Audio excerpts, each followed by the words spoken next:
అదేంటో అబ్బా! కొన్నిసార్లు మనం ఏమనుకున్నా సరే దానికి ఆపోజిట్‌గానే జరుగుతూ ఉంటుంది. బట్ అలా జరగడం కూడా మంచిదేమో అనుకోని అలా ఫ్లోగా వెళ్ళిపోతూ ఉండాలి.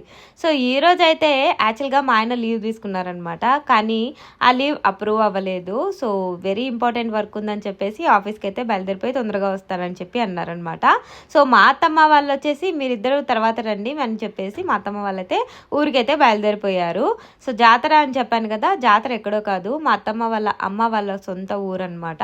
సో, ఇంకా అక్కడికి వెళ్తున్నాము. సో, వెళ్ళిన తర్వాత జాతర ఎలా జరిగిందని చెప్పేసి మీకు కూడా నేను షేర్ చేస్తాను. సో, మా ఆయన వచ్చి రాగానే చాలా ఫాస్ట్‌గా రెడీ అయిపోయేసి ఫుడ్ కూడా తినేసి ఇంకా బస్ స్టాండ్‌కి వచ్చేసి బస్ అయితే ఫాస్ట్‌గా ఎక్కేసామన్నమాట. సో, ఎక్కిన వెంటనే వితిన్ 2.5 అవర్స్‌కి అయితే మా అత్తమ్మ వాళ్ళ ఊరికి వచ్చేసాము. సో, వచ్చిన తర్వాత మేము చేసిన పని ఏంటంటే వెయిట్ చేయడము. వెయిట్ చేసిన తర్వాత మా మావయ్య వాళ్ళు వచ్చి పికప్ చేసుకున్నారు. సో, వచ్చి రాగానే టైం లేదు కాబట్టి ఫాస్ట్‌గా రెడీ అయిపోయేసి ఇప్పుడైతే జాతర దగ్గరికి వెళ్తున్నాము.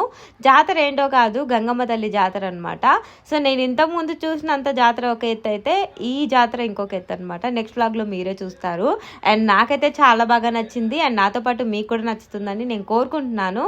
And until then bye.